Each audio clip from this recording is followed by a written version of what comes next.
Good evening, Monadnock Region, and welcome to this episode of Go Mo Tonight, the region's only weekly, locally focused comedy podcast. I'm here this evening in the Space Lounge as your host, Chris DiLoretto, with my delightful co-hosts, Zoe Roten-Heinzman and Sam Abbott.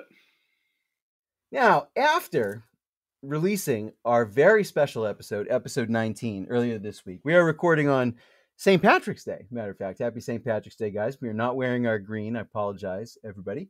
But it is Thursday, the 17th of March. Earlier this week, we released episode 19, a special episode featuring Peterborough Fire Chief Ed Walker, talking about the controversial fire station plan. Episode 20 will actually be out tomorrow, so that'll be out before you guys hear this. But unfortunately, the day after that episode dropped, I believe, it was... well, what happened, guys? Some big changes right away. I think it was clear for those of you who listened to that conversation, and this is, for the record, the top story of the week in the Monadnock region. But if you listen to that interview, I think it would have been clear to you that even Chief Walker and likely everyone involved in the project expected that some changes to the plan would occur between now and May. And that other details would come out and concessions would be made. But things took a more dramatic turn, I think, much more quickly than anybody would have expected. And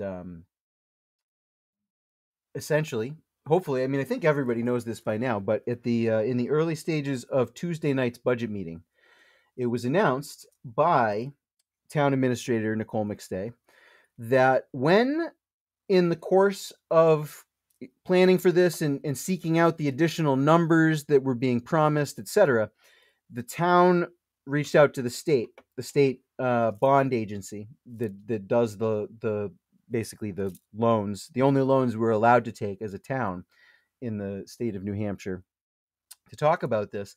We realized that we have a debt limit. We've got a debt ceiling like the United States. Unlike the United States, the select board cannot just vote to exceed it, which would be sort of hilarious if they did. But it's about $27 million, which puts us way over. We have $6 million bonded already. And then there's $2.5 million that was already voted for the DPW building that is not yet bonded. So that plus like 23, boom, we're way over. We are not allowed to borrow that much money. And therefore, they are not bringing this forward on the ballot this May. They cannot. They are instead going to retool it and reapproach the project as a more incremental plan that will be hopefully done in phases over several years. As Town Administrator McStay put it, this does mean that it will cost more because obviously there's certain advantages in doing things all at once. And if materials continue to increase in price, which I do kind of think that they are likely to do for at least the next few years,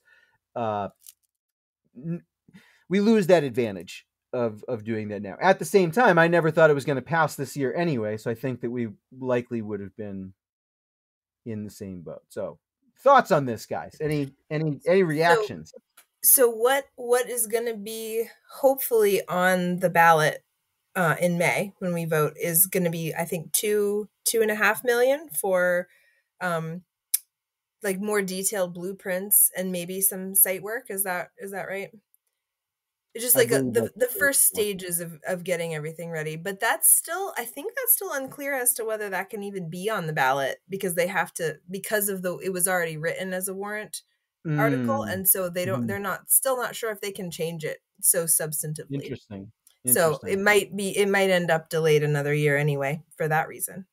Wow. But the most that will be on the ballot is that 2 million-ish. I don't remember the exact number for site work and getting a real blueprint, which a lot of people were asking for more detailed plans, which I think will be good to see and make everyone happier about moving forward. Yeah. Interesting. I think so. I mean, I think that there is a certain level of relief that I feel coming off of people in reaction to this. Yeah. I don't know about on all sides. I definitely feel like on the side of the public that was very concerned, I think is relieved, because this didn't turn into a knockdown, drag out fight. I think that they probably, in most cases, I mean, granted, I'm oversimplifying because there's a wide variety of opinions. There's diversity even amongst the who we might call the tax hawks, right, or the tax concerned. Big spectrum in there, but I think that largely they are glad that this didn't turn into a big, long, dragged out, ugly fight. They probably would have preferred to do this incremental type of approach and lessen the impact year on year anyway. Now the town is forced to do it. They're kind of, in a way, they're kind of getting what they want without fighting for it. And at the same time, I mean, it's weird to call something like this a win-win, but like I still think that it is an assumption. It's almost a given now that we're gonna do a fire station. And that's what hasn't been possible for like 20 years. So it's still actually, so I think even the proponents of the fire station have a victory in a sense because it's going to happen and everybody acknowledges it. Yeah. I do feel like everyone's been convinced that we need a fire station. Yeah. At minimum. Yeah.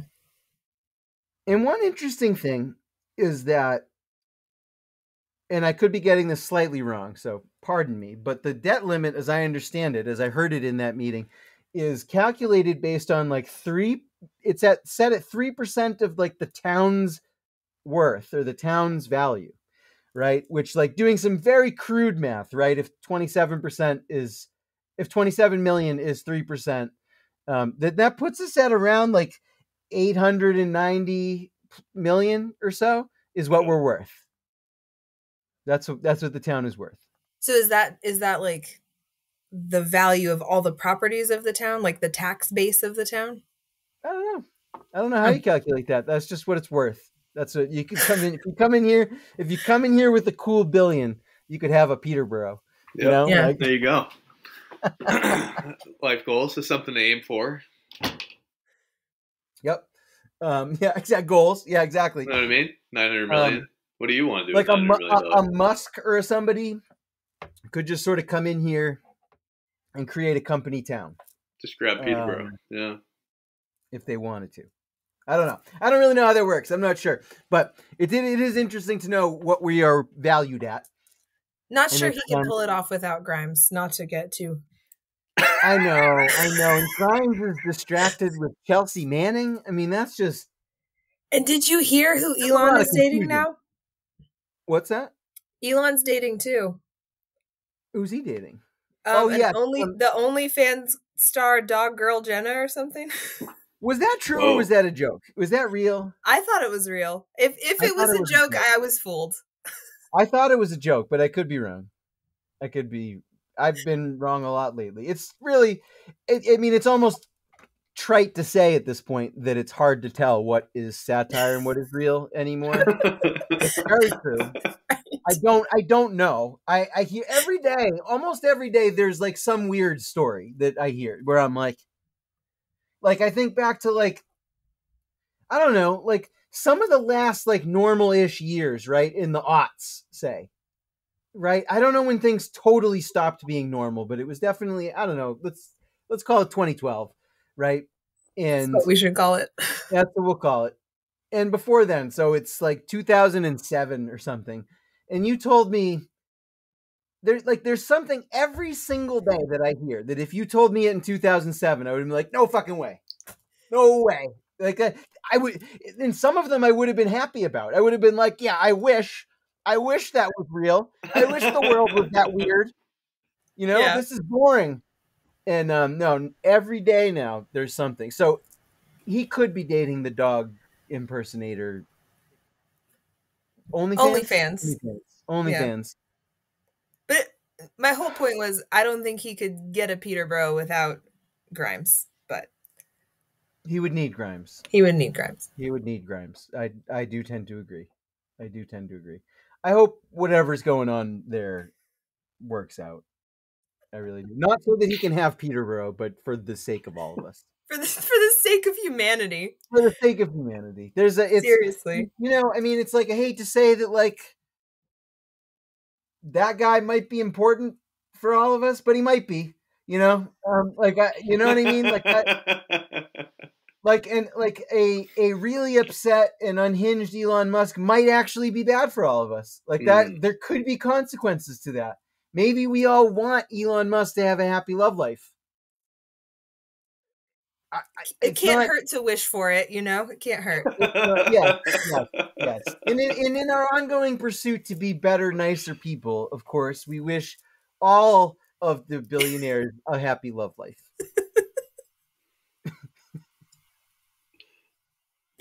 Just on general principle. On general principle. One of these days we'll write him a Hallmark movie, personalized for each billionaire. Exactly. But back to lovely Monadnock Region news. Lovely Monadnock Region news. So one way in which the Monadnock Region is connected to the global community lies in our valiant efforts to aid President Zelensky in his quest for weapons. And do we wish him a happy love life? And we must. Of course we must. It seems like he has a very nice family. I think he's good. I hope it stays that way. I do. I wish Zelensky, Putin, I don't know what's going on there. He's got a complicated and very secretive love life. I don't know if you know this, but it's very, there's a lot. He had a wife, there was like a divorce-ish, but like he might have another wife, but like no one really knows. A lot of interesting speculation there. I don't suspect that he has a great love life or a very warm love life. He doesn't seem warm himself. I don't think he has a lot of room for that. I don't think he's a very sentimental man. He's probably not very romantic. I doubt. We don't know. Hey, never know. We could always be surprised. I mean, have you ever read Napoleon's love letters to Josephine? I have heard that they are very lovely. They're very lovely. So you never know what's hidden. Yeah, but I don't see Napoleon as like a cold-hearted guy. A good general, but like I see a lot of, when I think of Napoleon, I think of a lot of heat and warmth and passion. Yeah. Okay. Yeah. It's it's part of that part of Mediterranean kind of, thing. I was just thinking about like men with their mind, on other things. From a colder place. It's true. Stalin. Yeah. Yeah. Do you think Stalin had a good love life? No. I mean, just to say, you got Napoleon and you got Joseph Stalin, right? It's like, Stalin probably not, Putin maybe not. Maybe though. I could imagine him gripping a rose in between his teeth and showing up. It depends on the dictator, right? Because Fidel Castro, I bet you he had a really happy love life. Oh, yeah. For sure. Different culture. You know what I mean? Yeah. Like he probably had really nice. Mm-hmm. I bet. Yeah. But in any case, a lot of people around the region are really well-meaning. They really want to help the cause. People don't like it, but I keep telling them that they can't do anything. But I mean, and like guys, like I shouldn't get into this, but like the humanitarian aid, like if you think that's like getting into like the middle of Ukraine right now, like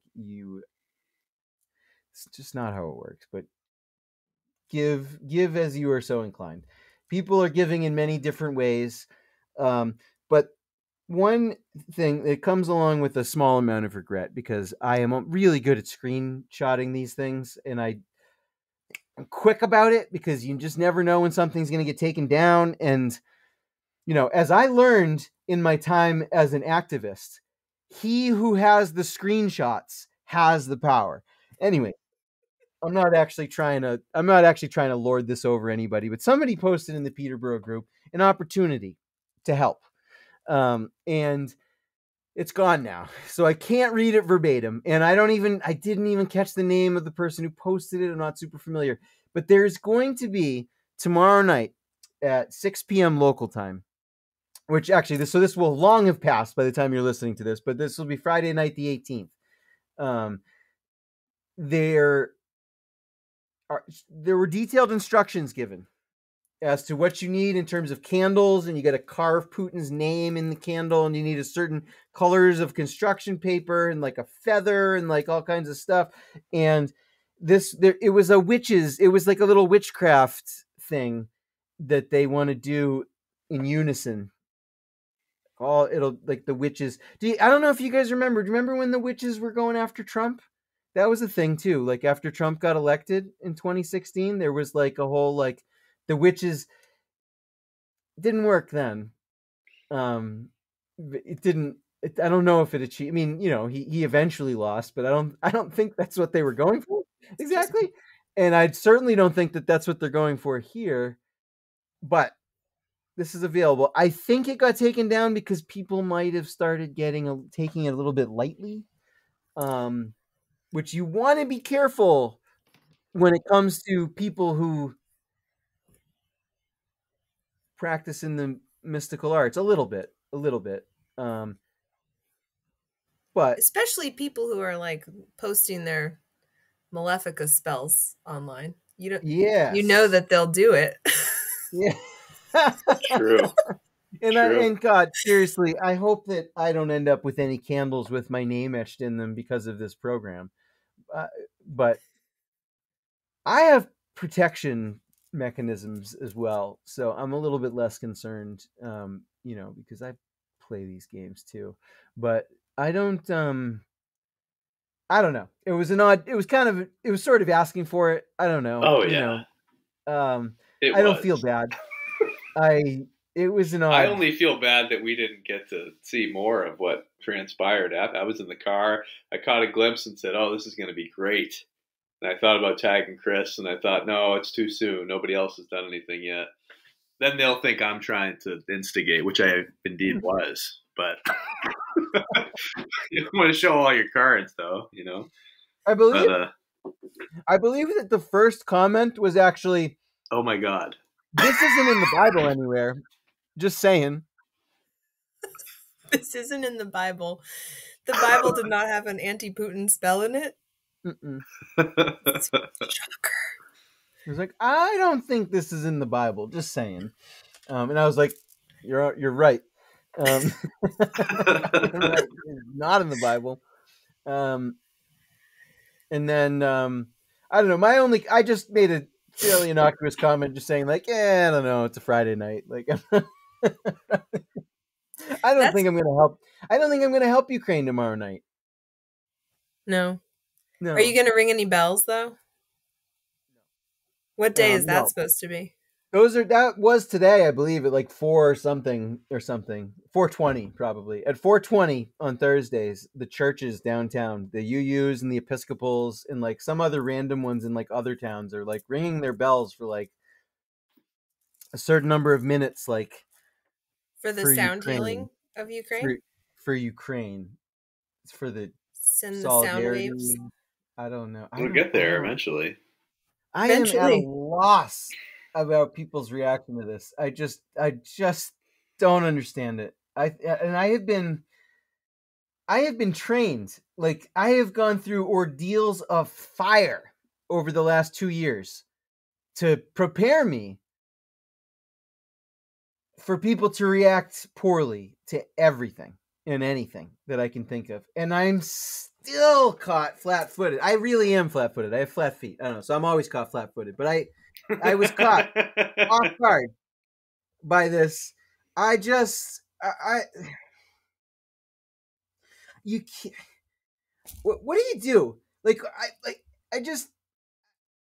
You have to have like not read anything since like 1999 or something like that to think the things that people think about all of this. I just can't. We have lived through so much I know it feels like history just got like restarted again when Trump got elected, but like for real, like it was going on before then and we were living through it and things were happening and our country was doing most of the things.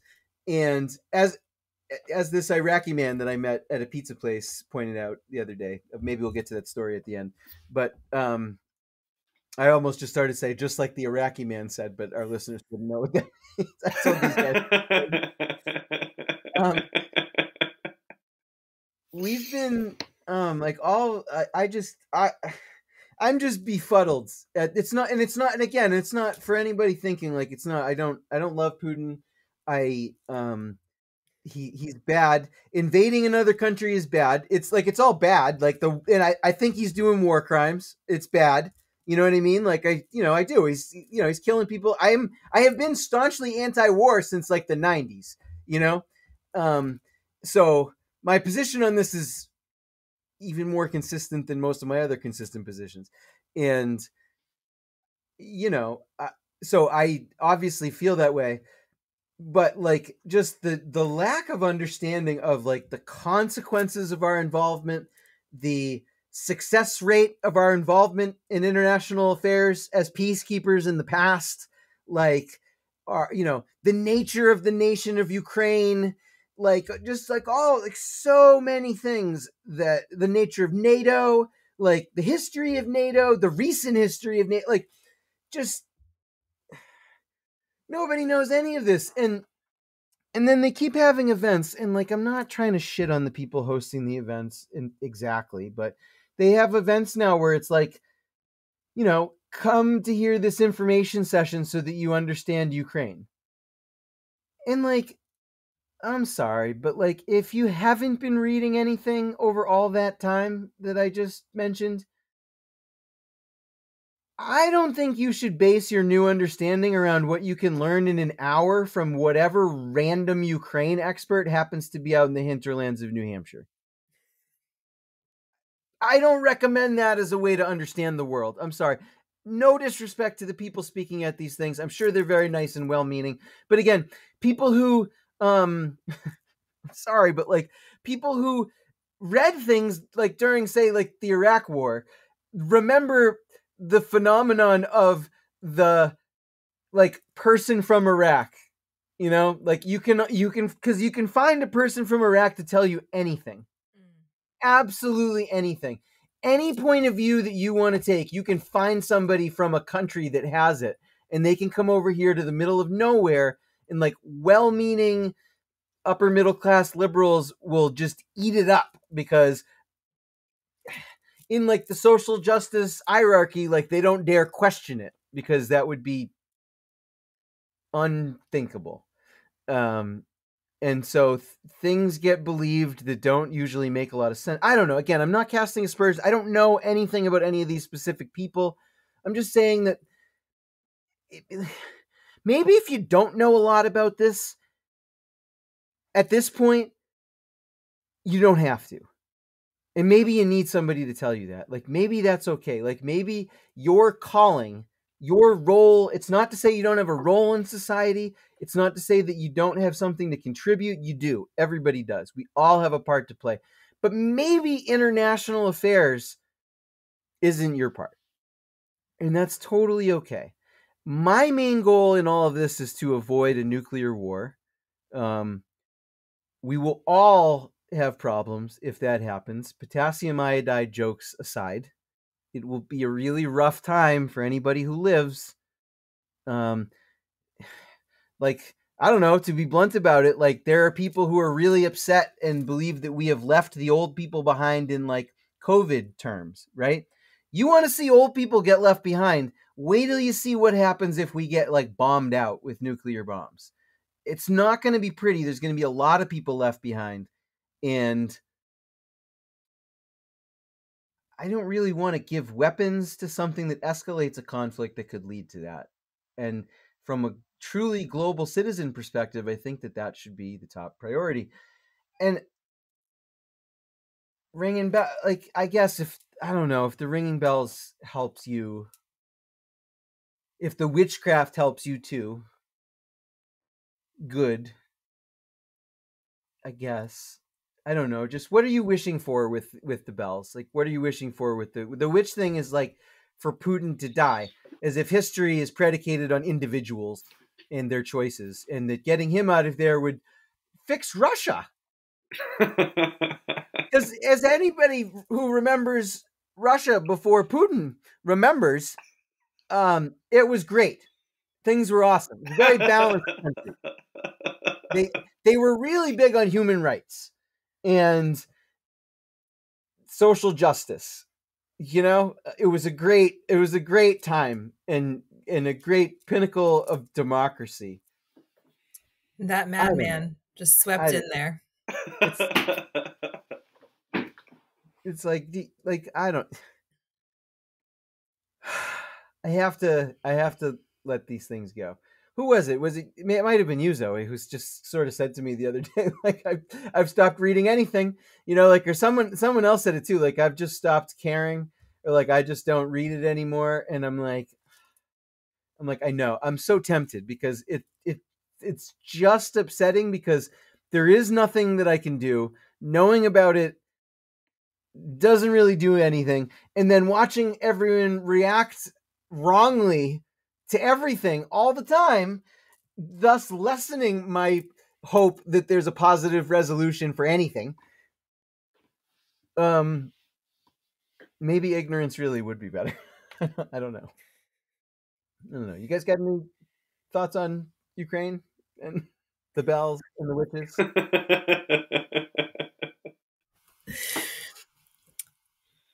Yeah, I feel like watching everybody freak out from thing to thing to thing has given me a thicker skin for this one, and so I'm mostly just laughing.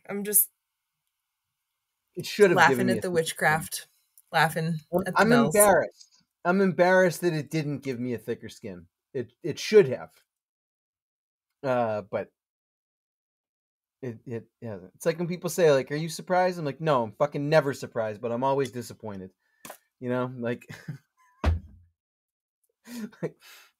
yeah. I don't know. Like, boggles the mind. So these are our times, even in the Monadnock region. You know, war has come to the Monadnock region in the form of sonic waves and witch beams, and possibly cyber attacks. We don't know. So, if anybody isn't aware, beloved New England milk maker H.P. Hood was the victim of a big cyber attack this week, and now the Conval School District might be out of milk for weeks. So this attack, whatever it was, like, crippled their shit. Like, they can't process orders, they can't get the stuff out, they can't do anything. Like, everything's all shut down. My guess is it was some kind of ransomware attack, probably, and this is why you should have backups. But they probably didn't have backups, and so now we can't have milk. And usually with these things, like, it's not really a joke to say, like, oh, you know, they're probably in Eastern Europe, Russia, or China, because probably they were. So who knows? You know, most, even when we say, this is another thing people don't understand, even when we say, like, Russian hackers, like, most of the Russian hackers aren't, like, working for Putin. Like, he doesn't have a room in the Kremlin. They're like, he's like, fuck with small to medium-sized businesses in America to bother them. You know, that's not, I don't think, an official program. Unless it's like a 4D chess, like, prevent the school children of America from growing their bones properly so that the next generation of fighters is crippled. Because it, you know, could be. Long game. Yeah. Long game. Could be. Could be. Well, one interesting thing as far as the whole long game thing is, though, right, is that, like, here's the thing. We've spent the last several years, the people who have believed the entirely debunked, for the record, narratives about Russiagate, right? But in the Russiagate narratives, Putin is a mastermind playing, like, brilliant 4D chess. He's controlling a U.S. president. He's so smart, right? He can fucking do anything. He's in like, these people had extended theories about like what he was doing to destabilize countries in Europe and all that stuff. Like this dude's arm was everywhere and he was just like messing with everything. But now he's also just a madman. He's just a complete madman. You never know what he's gonna do. He's unhinged. He's like paranoid about COVID. He won't sit at the same side of the table as other people. Who knows what the man is capable of? And for anybody who's participating in both of these things consecutively, I do. Maybe maybe you don't know, but you can't. Both of those things can't be true. It is one or the other. Well, it was a recent unhinging, perhaps. Yeah, there could be a middle path as well, where he's neither a mastermind nor a madman, which I think is probably closer to the truth. I mean, I apologize for those of you who prefer simplistic narratives and like stock characters, but this isn't a show, and real people are usually like somewhere kind of in the middle of those things. He probably does some things out of rational interest and probably some other things. I mean, like certainly from a military strategy perspective, I don't think that anybody disagrees that the invasion has gone relatively poorly. I think we've all kind of learned a lot about the capacity of the Russian military, like on the ground, in comparison with, say, the United States military on the ground. Not that I oppose all the wars, right? But we are better at knocking countries over. We really are, than they are. It's it's not going very well. And I don't know. So I'm not sure, but in any case, we don't know if he ordered the attack on Hood. We don't know if this is a preemptive attack on the witches of the Monadnock region. Could be. Could be. Could be. Many of whom are vegan and don't actually like HB Hood anyway. Is this a false flag attack? Well, I did read that all the children are getting juice and water next week. 100% juice. So nice. There's that. Good for them. Just juice in case. Supplies stable. Plenty of for fruit. now. Yeah. That's step 2. Step 2, they're hitting Tropicana down in Florida. They're hitting as many orange groves as they possibly can.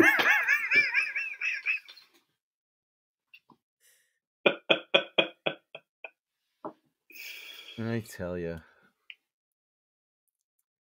But there's a lot of uncertainty in the world, including for black bear cubs. The black bear cubs. These were the ones that came from close to your house, huh? From your street. I believe so. Somewhere. I think it's like up on the other side of 101, but yeah. Okay.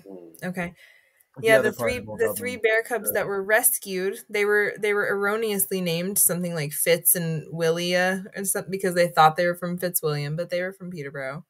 Oh. They rescued these cubs. I thought you were saying that they were erroneously named and they later found out that their real bear names were something else. Also possible because I think animals have true names and sometimes humans don't get it right. Yes, their real names were Peter and Baroia or whatever. Bears just weren't responding. Oh dear. The little Fitz, the boy cub, did not make it. He died of pneumonia. I didn't know that could happen to bears. Yeah. I was it's terrible. Like, was it bear COVID? Because we know the deers can get COVID. The deer carry it. Right. The deer carry it. What about the bears? Exactly. It wasn't in the story that I read, but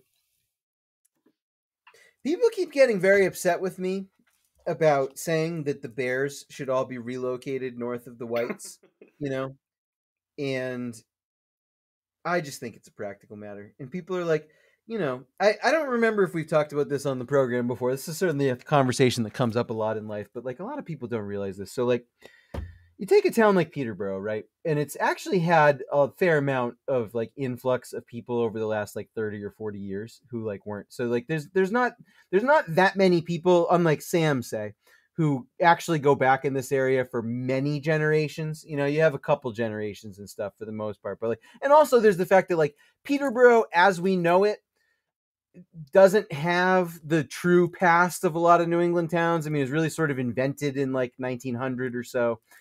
So it's a very different sort of place in terms of time scale and everything. And I think it's partially because of that people don't realize that, like, so it is heavily populated with like a lot of this new population are people who came from more populated areas, like seeking nature and seeking, pristine natural shit and like animals and whatnot. Right. And so there's this mythology that a city mentality is get rid of the animals, and that a country mentality is let animals do whatever the fuck they want. And that people who want humans to manage the animals in an active way have an urban mentality. And I actually did try to explain this to a couple of people this week. The opposite of that is true. Over time and generally, rural populations, historically, people who have roots rurally, understand actually the extreme importance of humans managing the nature in order that like the human activity that they moved there to do, which used to be more than just like telecommuting, was in order for that to be possible, you had to get rid of the animals in order for the people to have a nice time. Generally, for the town to thrive, like you had to get rid of things like wolves and bears that would kill you. And they did. They got rid of the trees too, for that matter. They got rid of all. They just clear cut everything, and they actually did take the bears north of the whites. And bears have only really been coming back around here in the last like 20 and 30 years for the most part. They really have been gone for a long ass time, and we keep doing this. This is why, we keep. We are not really acting as very much of an apex predator in a lot of these cases, and we have in some cases done things to eliminate predators that cause really strange population things. And sometimes we fuck with things, and like the whole turkey thing, right? Nobody remembers this, but like when I was a kid, like 30 years ago, in this general geographic area, there were no turkeys. Like there was no fucking turkeys just like running around wild. Like that wasn't a goddamn thing until later, because they were intentionally reintroduced from like down south or something. And they were like, let's breed the turkeys, and whatever predator used to kill the turkeys isn't here anymore. And so they just bred like crazy. There was also the thing, and I forget, I saw a plausible explanation for this, but if you guys remember the squirrel apocalypse a few years ago? Yeah. When everyone was killing squirrels everywhere because there were so many of them that they were like crowding the road, and there was a cause for that. It had something to do with a dead predator. I thought that the cause was that it was just like a really big mast year for like the oaks and stuff, which happens from time to time. Like oaks don't make acorns the same amount every year. Maybe and that's so what it was. They were overfed or whatever. Yeah, because it had just been like a crazy big acorn year the year before. And so all of us running over the squirrels every other day was just like we were the apex predator handling it. So I saw another really interesting instance of this, though. It isn't verified, but I saw someone explaining this, right? Down in Massachusetts, there is like a rabbit population boom that I don't even think has made it this far north yet, because like, say like down in Townsend, right? Never saw a rabbit again 30 years ago. No turkeys, no rabbits. Now in like the spring, summer, and fall in my parents' yard, they're just like, there's more rabbits than squirrels. They're just like rabbiting around. Wow. They're everywhere. In Temple. We have bunnies. We have bunnies in our yard. Yeah, it's wonderful. Yeah, little bunnies. So they think that the bunnies came from like actually the city area, right? Yeah. So get this, back in like 2010 or so in the city, there was a big push to kill the rats. The rats were getting out of control. So there was like a major initiative to like murder the rats with poison, right? In the process of murdering the rats with poison, they killed a shit ton of like red-tailed hawks.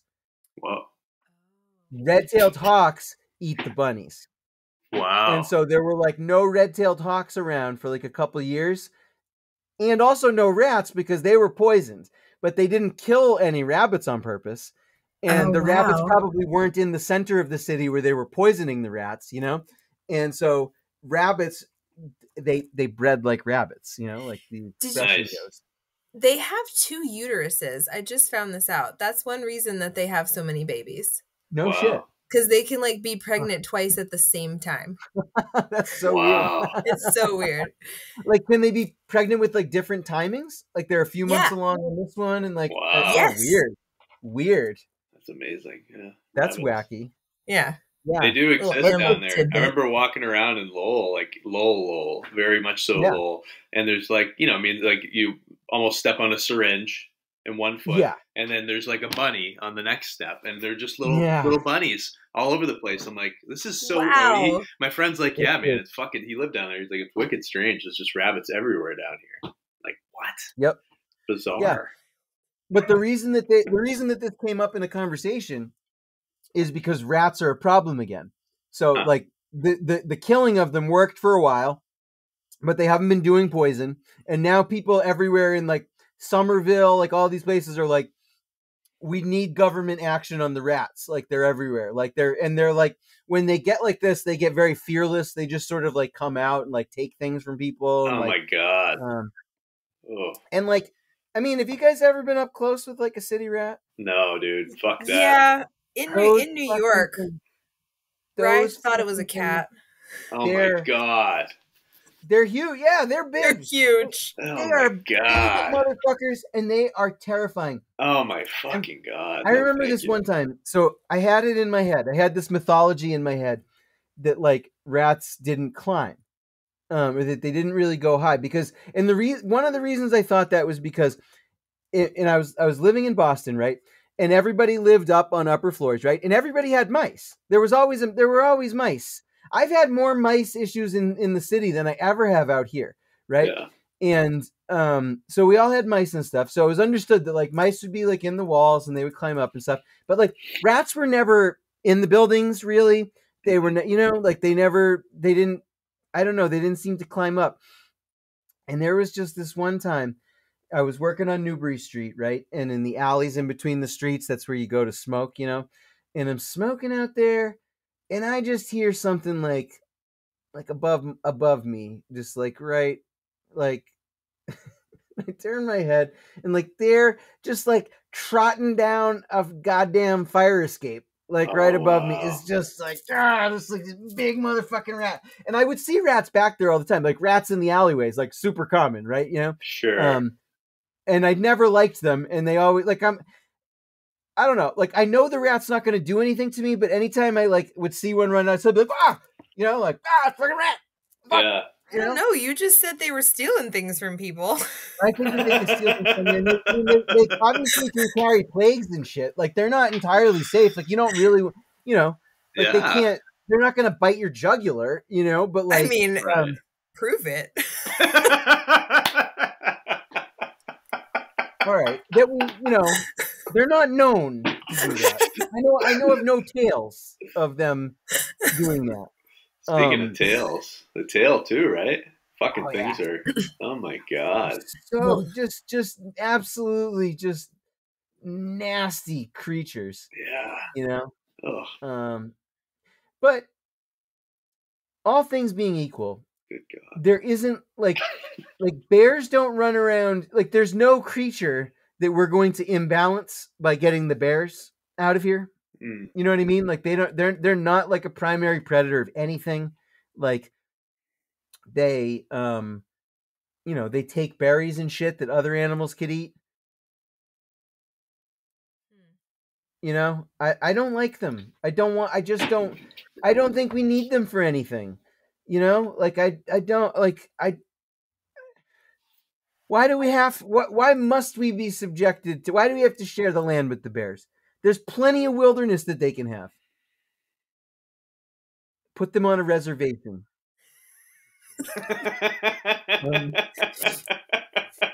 I feel like there's something we must be missing.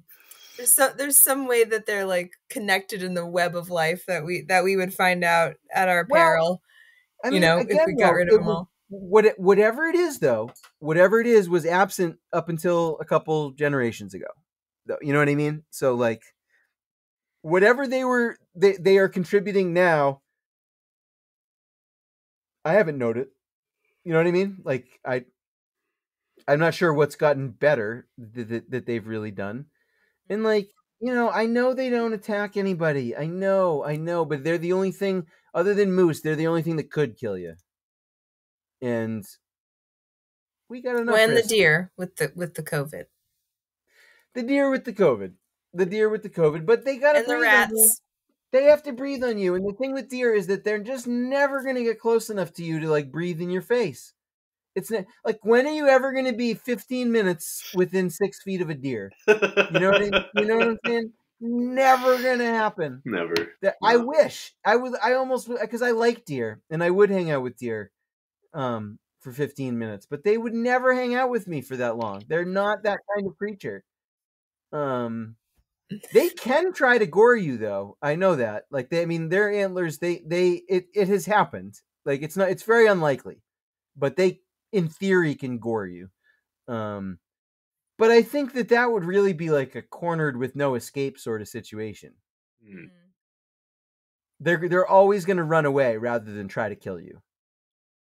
What about like a rabid raccoon? Yeah, if you don't get a shot afterwards. You know, like it's not gonna kill you right then and there. Like you will prevail over the initial attack. If you decline to get treated, then and you find yourself fearing water, you're dead. I know somebody who is actually really afraid of getting secretly bit by a bat and not noticing, and then getting secret rabies and missing the treatment window. Getting secret rabies. That could be the name of the episode. I just don't. Yeah, secret rabies. Secret rabies bells of Ukraine.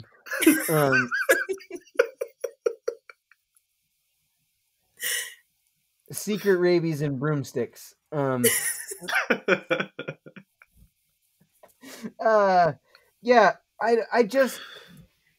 I think that you would know if you got bit by a bat. That's just my suspicion. I don't know.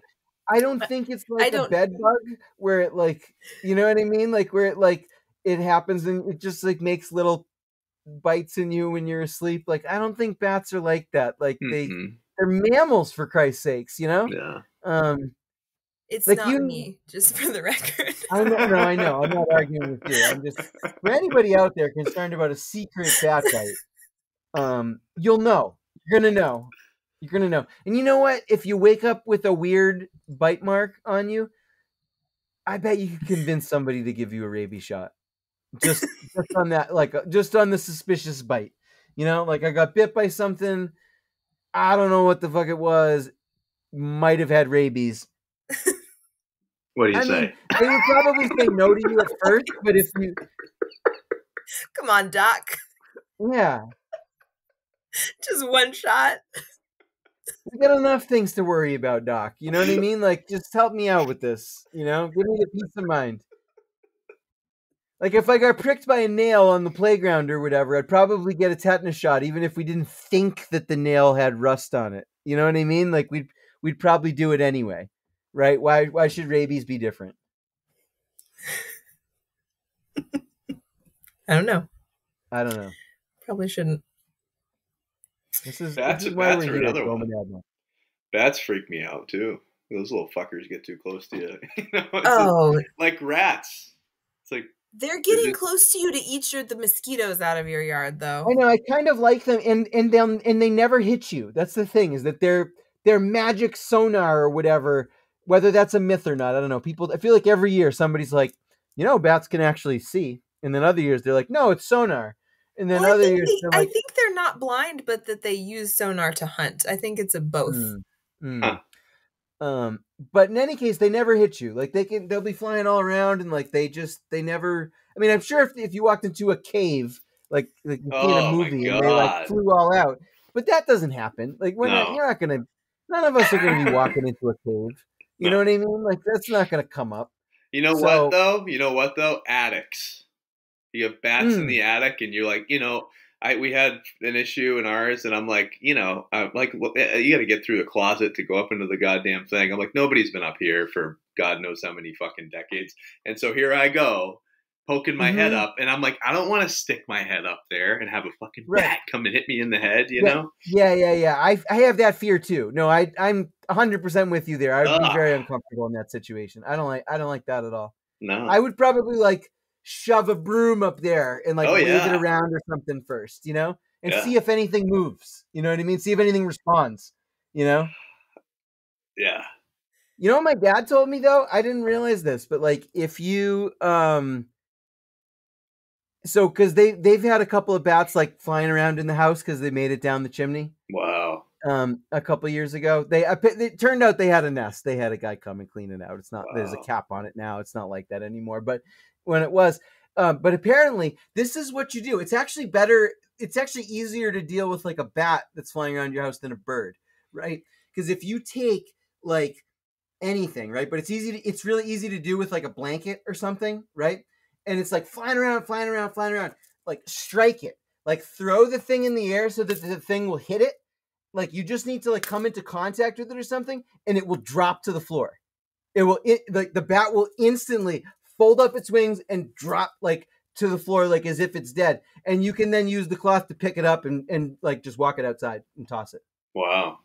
You're like, it's that easy. Like if you hit the bat will drop. The bat will just be like, all right.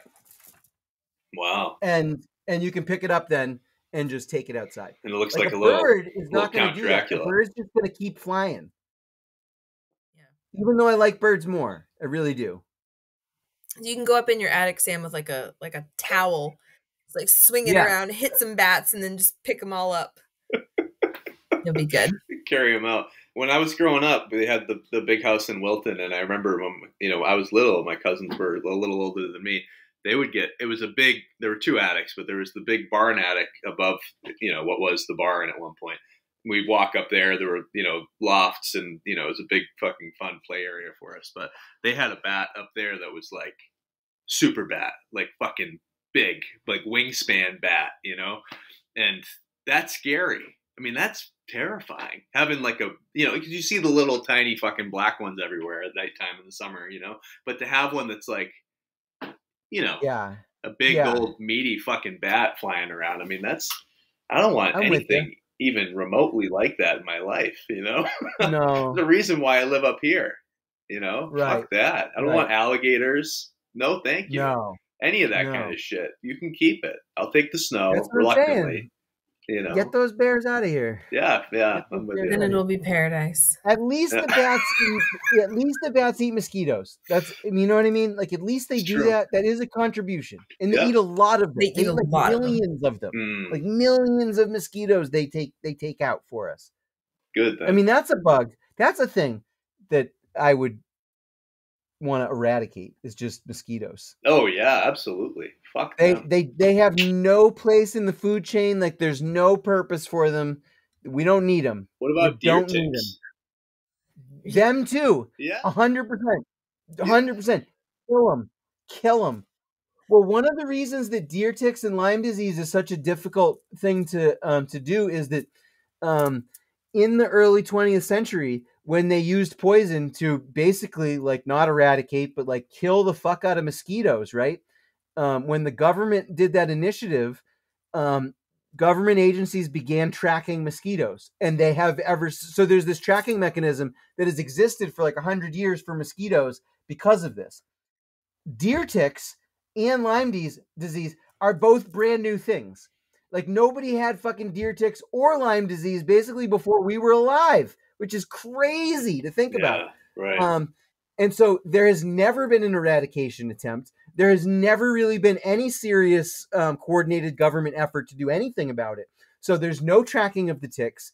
There's no, I mean, you can obviously like mail the ticks into whoever in your state and they'll analyze it and they will write down whether there was Lyme disease. But like, that's all it is. Like, it's just user collected samples, nothing systematic, and no initiative to combat it, which is unfortunate because I think a little bit of poison is worth it in this case.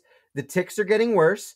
The ticks are also killing other animals. Like they're a danger to the moose. The moose up north are dying off at alarming rates because they can't kill these ticks. And the ticks, there's literally so many ticks on them that they're like devouring them alive, which is disgusting. Yeah. It's just, that is one of the grossest things I can possibly think about. Except for city rats. I mean, they don't get in the same room with city rats. Gross. I think ticks are way grosser. Really? Oh my God. I mean, they're fucking gross, but just saying, but like, city rats. There's no reason that city rat doesn't have a tick on it. You know what I'm saying? Like, well, send all the ticks into the city, for fuck's sake. Yes, to kill the rats. Kill the rats. Kill the rats with the ticks, and get the bears out of here, and we'll be fine. Then it'll be paradise. We treat for ticks. I pay the money for it. Fuck them. I don't want them in my house. Good. But you go through my backyard, there'd be 5 of them on you. You walked in and out, and you'd have 5 ticks all over you. It's fucking so many ticks. I sprayed for ticks last year. I totally did. I sprayed poison out there. I pay the guy. He comes in the big hazmat suit. I might pay a guy this year because I didn't do like a super thorough job, but I will say I did not have any ticks in my yard after that. Before I sprayed it down, we were getting like a kid would get a tick on them from playing basketball in the driveway. Wow. In the fucking driveway. Now, of course, that requires you to like, you miss a shot, you run on the grass and come back. Sure. But like that quick. You're not hanging out on the grass. Like you're just running out, running back. Wow. And you got like 2 ticks on you. I can't believe it's that bad there. It's that bad here. It's horrible. Yeah. Like, oh my God. But as soon as I did that, even though I didn't feel like it was a totally adequate job, never happened again in the yard. No more ticks in the yard. But I probably will pay a guy to do it, I think. I got a guy. Yeah. Let me know who your guy is. Yeah. Pop him in the show notes. Let's shout him out in case there's anybody still listening to 57 minutes and they need tick care. It's Monadnock Pest. And his name is Lynn, and he's fucking great. He's a nice man. I like him a lot. For those of you in Peterborough who are not ashamed to talk about the unpalatable subject of like spraying poison in your yard to save yourself from tick-borne diseases. Yes. Call the guy. Because I'm not ashamed. I don't give a shit. I would rather have poison in the yard than Lyme disease in my body. And anyone... I hang out in a pretty crunchy circle, and I would say the majority of the crunchy moms love the DEET. It's not really a secret, Well, that's willing to accept the poison. Like DEET, unless you ingest it with your mouth, is totally safe even for kids. Everyone should know that. That's also an unpopular thing around here. I'm glad your circles people understand that though. And DEET works. I spray myself with DEET and ticks don't go on me. You don't need to do like perforectin treatment on your whatever that shit's called, like on your clothes, and it lasts like 18 washes and like all this stuff. Like, no, that's weird. You don't need to do that. Just like bug spray, like regular bug spray. Buy it. And anything that's like, I try to go for the 100 DEET, honestly, but like 25 and above is all you need. Like, don't get 10% because ticks can live with that. And so can mosquitoes. 10%, it's like you're putting some kind of like smelly lotion on you that isn't going to affect bugs. But you need the stuff that'll like melt the plastic printing on your bandana. Correct. Yes, that is the 100%. That's the high good stuff. None of the bugs are gonna bother you all day with that stuff on. And that's what I prefer. I'm not a bug fan. But Children of the Arts, bugs. Children of the Arts, bug theme. Yes, maybe that should be our booth. Is like, this is how your family can poison your yard against ticks. We can have the kids do like some kind of activity where it's like murder the ticks on the board, like save your family from these ticks. Anybody's listening from Children of the Arts, we're not really going to do that. I swear to God, we're going to be on our best behavior. No F-bombs on Children of the Arts Day. Yes. Yes. And no murderous games. But I don't know. Now that I'm thinking about bugs, it's like, I don't know. Should we talk about ticks? Would that be kind of fun? Maybe. Should we have a scary booth? It's like, this is what ticks can do to your life. like bear style. Learn about bloodborne illnesses with Go Monadnock. We can have somebody design us a thing that says like TICK instead of GARE, but with like the same part. The wonder of bugs. Like totally invasive critter killing,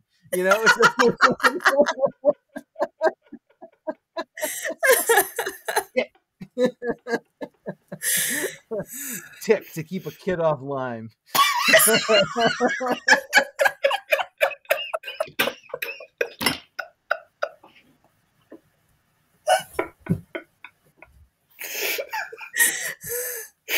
Oh God! Well, might be too good not to do. That seems like a good note to leave it on. We're gonna invent a whole new organization out of this, guys. So, thank you all for listening to our program. Next time, we will have some more details about our Pizza Madness tournament, which will be underway by the time we record the next episode. It will be underway by the time you hear this episode, in fact. So many more details to follow. Reminder that Monadnock Underground submissions are open. Send your poem, creative nonfiction, autobiographical screed, your poem, your one-act play, whatever you like. Send it over to us at submit@monadnockunderground.com. We're going to the deadline's April 10th. We're going to publish these between April 15th and June 15th. It's going to be a great time. Shout out, as always, to our good friend, producer, and sound lord, Chad Patterson, who runs Studio 117, studio117.net, for any of your audio mixing, recording, or sound needs. In addition, he has a band called Down by 10. You can find them on Facebook and in the show notes. They are for hire. They are your mercenary cover band that can come to any event that you would like, and they will perform anything from any of the decades that involve a band with guitars and drums, which means like before things got weird in 2012. And they actually more or less say that on their website. And actually, this is a great time to bring up at 11:57 a.m. this morning, we got a press release from the town library, which is relevant to this, which is our sound lord's wife, our good friend Brandy, who is an artist. Her exhibit and reception at the Peterborough Library will be, so her show, The Color of Music, is going to be on view at the Peterborough Town Library between April 2nd and May 28th. So coming right up. In fact, by the time people hear this, it's going to be about a week away. And April 22nd, there will be a reception from 5 to 7 p.m. Brandy is wonderful. I encourage everyone to meet her on the 22nd. But certainly to check out her art in the installation over that 2-month period of time. So that's phenomenal. So cool. They are great. They live in Manchester, but they are great, very kind and wonderfully creative friends of Peterborough. And we certainly appreciate that and need that. So thank you to Chad, and welcome to Brandy, and many blessings upon your art installation with our good friends at Peterborough Town Library. So awesome stuff there. Thank you all for joining us here in the Space Lounge. I didn't get to tell my story about the angry Iraqi man, but he had some good advice to give. I like to think that I'm taking it, and that is what I will pass along to you. So until we meet again next week in the Space Lounge, I implore you to take good advice. Good night.